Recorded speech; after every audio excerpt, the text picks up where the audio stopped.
I finally get to doing a video on him. Hello everybody, my name is Snipe_Spawn and welcome you all back for character 144 on this long-running series of various newcomer ideas for Super Smash Bros. Ultimate, the Super Smash Bros. Series in general. We're on the road to 150, the finishing off of my newcomers list. We just finished 143 with No Vermilion from Blaze Blue. If you haven't seen that video yet, I'll just go back and check in on that video. This video, as I mentioned in that video, and you can see the thumbnail, the name of the video, and so on and so forth, is going to be me talking about Chrono from Chrono Trigger, from the Chrono series in general, because there are other games in the series besides just Chrono, just so you know. It's been a lot. I'm surprised I haven't talked about him at all yet. I'm sure I've talked about numerous, other Final Fantasy characters. Talk about Sora. It took forever to talk about Geno and various other Square characters. I'm surprised I haven't talked about him. So I wanted to throw him at the end of the list because I just started thinking wait a minute, I didn't do a video on him. Put him in the list, and then I'm going to talk about giving him a chance and talk about moveset ideas, why he makes sense, and percentage chance I can see him actually getting in. Without further ado, let's get this video started. Character 144, Chrono. Now, why represent Chrono Trigger, or Chrono specifically from the Chrono series? Why does he make sense over, say, Sora or Dragon Quest? Sora from Kingdom Hearts, a Dragon Quest representative, another Final Fantasy representative, if there ever is another Square-Enix, Squaresoft, Square representative in the series, or Smash Brothers. Why represent Chrono over them? Why choose Chrono Trigger? Well, first and foremost, Chrono Trigger, just like Super Mario RPG, where Geno comes from, is basically a cult classic released multiple times on Nintendo. The Super Nintendo version, there was one on the Wii Virtual Console, the DS, I'm sure there's one also they released on the Super Nintendo Classic. It's been released multiple times, just like Mario RPG has. And it's one of those games from back in that era. Like I said, it's super iconic, super popular, super much a cult classic that fans keep demanding for characters. People are literally obsessed with Geno and wanting Geno in Smash Bros. Whether he makes sense or not, they are obsessed. Whether he should be in or not, they are obsessed, and they ask for him. And quite frankly, even though it's not on Geno level, Chrono gets a lot of requests too for almost the same reason. Super popular character, he's iconic, he's retro, he fits Nintendo, he's this, he's that, and blah blah blah blah blah. And they do the same thing. It is a cult classic that is representative of an era when Nintendo was still super huge, and back then they've been representing that by bringing out the NES, Super Nintendo Classics, and whatnot. And it is a game released on multiple systems, not even just Nintendo. It was released on the PlayStation and whatnot as well. So, quite frankly, it is a popular game / franchise if you just look at Chrono as a whole, like Chrono Cross and whatnot, Chrono Crusade. Pretty much from from Square-Enix, Squaresoft. So there's that. And he is a popular character request. He's not levels of Geno or before they were included in the game like King K. Rool and Ridley, and Waluigi's constant fame of being popular and pushed for Smash Brothers. He is a popular request. I do see Chrono brought up a lot, and I've seen him brought up Smash Ultimate, Smash Brothers 4. I think I recall him being asked about in the days of Brawl when we first got Snake and Sonic. Oh, cool! They can include non-Nintendo characters, and they were thinking about. I'm sure people were requesting him back then. I recall hearing something about him back then. So yeah. And Square has been starting to become a major supporter of Nintendo recently. So even if it's not specifically Chrono Trigger or Chrono in general, it feels like Square getting another character is kind of very possible, given that their relationship with Nintendo has been building up a whole lot. Octopath Traveler porting Final Fantasy games to the Switch, so on and so forth. Maybe a new Final Fantasy one day will come out. Maybe when Final Fantasy 16 never comes out, maybe it'll be on the Switch / their 10th gen, next gen system. You never know. Nintendo and Square are building up their relationship again, so I think Square being on somewhat good terms with Nintendo could dictate them getting another character. Now, that's not specifically for Chrono. That could be Neku from The World Ends With You. That could be Sora. That could be anyone from Dragon Quest. That could be another Final Fantasy character. But it at least puts him in a little bit more light, I think. Moveset ideas. Now, it's been a long while since I freaking played Chrono Trigger, and I never got around to beating it because I had so many games released at a time, and I also came late to the party because I never played it on the Super Nintendo. I played it on the DS and Super Nintendo Classic and whatnot. But yeah, the DS was my first time to the game, and there were so many games out during the DS era, the Wii and PS3 and whatnot. I played some. It's been a while since I played the game, so I don't remember. I don't remember too much about them. So, like I said, for numerous characters, I had to do a little bit of research. And first of all, his stats. He's a fairly well balanced character. He's not too fast, but not too slow. He's not like super strong, but not super weak. He's like a balanced fighter. He's gonna be like Mario stats probably, if not maybe a little bit more in speed, maybe. But he's very well balanced. He's an all around fighter. So I think it puts him in like a good classic character for basic character for new people to get in and enjoy. If he ever was in Smash Bros, he'd be one of those characters that people could jump in and probably enjoy. Now, his smash attacks. I know there's a certain group of people out there that don't like a certain weapon that he has in his hand, but I really don't care. He can wield, just like I said multiple times, sword wielders don't automatically fight the exact same. Now, when I did research for him, his moveset kind of came across to me when I was making a moveset for him, like the basic moveset I gave to like Yuri or Lloyd from like Tales. Like his moveset felt very, RPG swordsman. And I know a lot of people hate hearing that, but I kind of had to give him that moveset and make it slightly original, slightly different, slightly standout-ish. So it's not a complete ripoff of like Lloyd Irving, Yuri Lowell's movesets and whatnot, Crest Elbane and whatnot from the Tales series, or what people say, oh, the Fire Emblem cast, and Cloud, and other sword users, ah. But there has to be some sort of level of similarity there because he is similar to them. So there's some similarity, plus also totally trying to add some originality to his move so he stands out a little bit. So I know people that won't like that, but yeah, he's a sword user, and his smash attack will basically be the katana. He'll be wielding his sword. I think he can wield it. He can wield it one-handed or two-handed. It depends on the attack. So he'll have some single sword swings and also some sword swings where he double uses his sword. So he does it like both. So there'll be certain sword attacks that are two-handed, certain sword attacks that are one-handed while he's holding the sheath in his hand like this. That'll probably be his fighting stance too.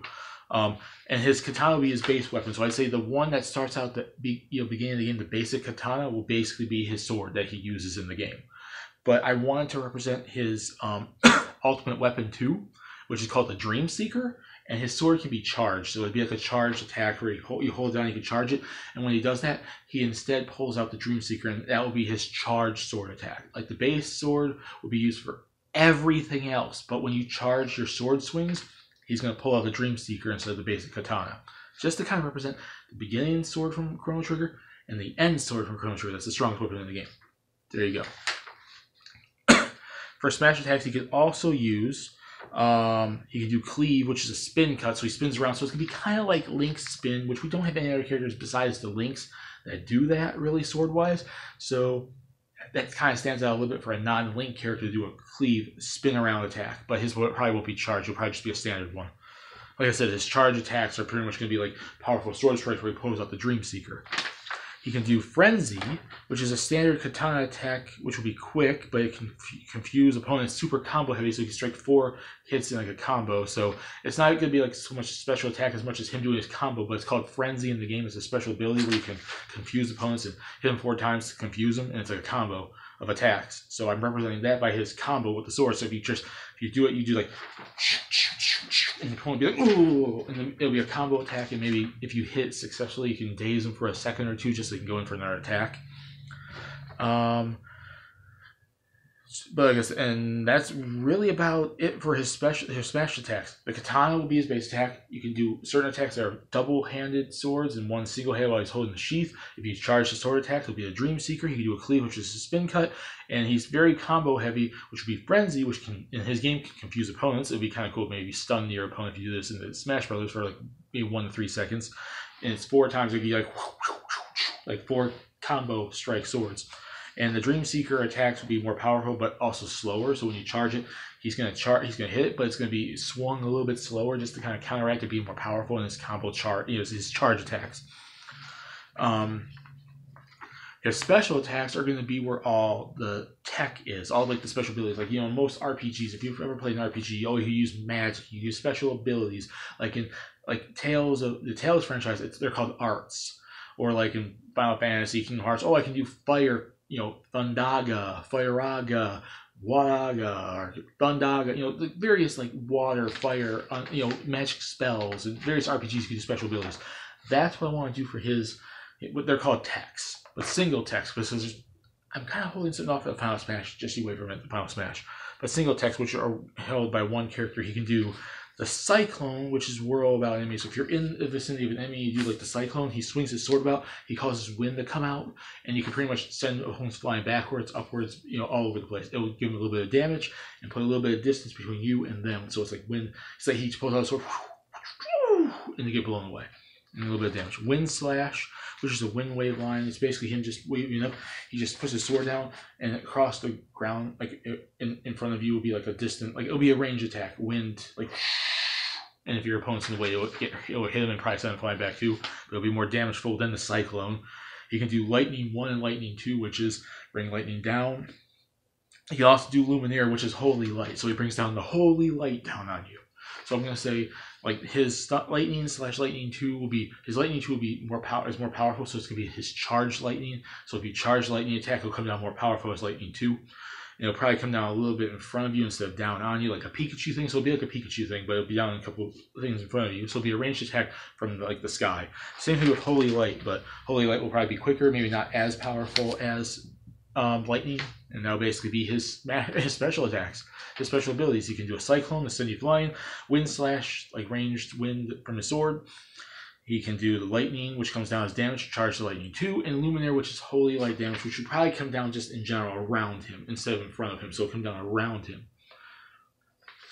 So you don't have to strategize as much as, say, Lightning 2 in front of your opponent. As long as they're right next to you, it'll come down on top of you and it hits them. Final Smash. If you ever play Chrono Trigger, and I'm sure most of you know, you can basically combinations, like you do multiple character techs. So it's like certain like special abilities people can do. Now, I wanted to pick specific people and pick a specific one from the game, but I'm starting to think all the party members are kind of cool, and I want to represent all of them. So the Final Smash is going to be the whole team attack tech, which like it's gonna be like an attack cutscene. So it's a cutscene based Final Smash. You get the Smash Ball, you just attack forward with maybe some Wind Slash. So any opponents that's caught in it will get thrown into a little arena, little cutscene type thing, like Mega Man's or who else is a cutscene based one?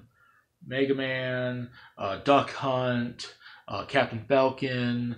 Various characters that are basically like super cutscene based ones. Throw them in there. Like the opponents are like, huh?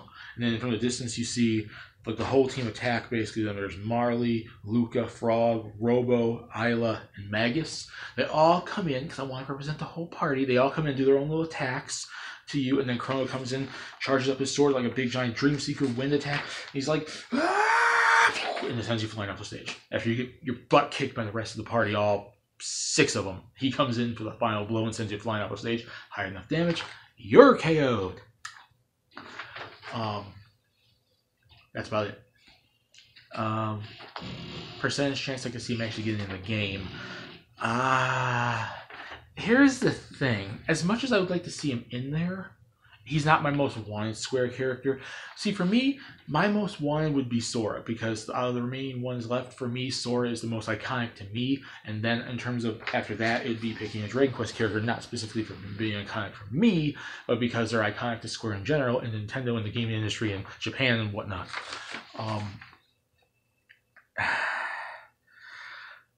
If we were to get another Square character, I'm sorry to say this, as much as I've been pushing Chrono up this video, I did that for numerous characters in this entire series, it would probably be between either another Final Fantasy character, B, probably Geno if they really truly want to represent that.